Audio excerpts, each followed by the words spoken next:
બાપાશ્રીની વાતોનું એકીકરણ. ભગવાનના સ્વરૂપનો નિશ્ચય. વિભાગ 1. બ્રહ્મરૂપ ક્યારે થવાય?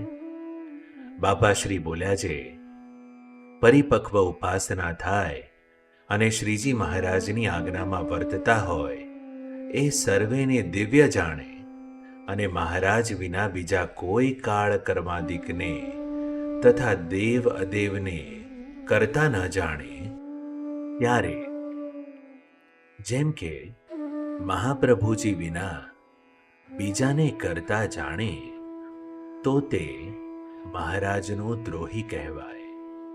કેવી રીતે? તો જ્યારે કાળનું વિષમપણું હોય ત્યારે બીજે જતું રહેવાય, તે કાળનું કરતાપણું જાણ્યું કહેવાય. અને કર્મમાં હોય તો થાય એમ જાણે તેણે કર્મનું કરતાપણું જાણ્યું કહેવાય. અને માયા વિના દેહનો વ્યવહાર કેમ નભે એમ સમજે તથા માયાએ કરીને જગત થાય છે એમ સમજે તેણે માયાને કરતા જાણી કહેવાય.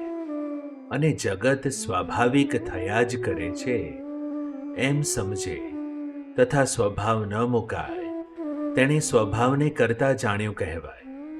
માટે શ્રીજી મહારાજ વિના કોઈને કરતા જાણે નહીં અને વાચ્યાર્થ ને લક્ષ્યાર્થ જ્ઞાન હોય અને અન્વય વ્યતિરેકપણું જાણે ત્યારે બ્રહ્મરૂપ થવાય.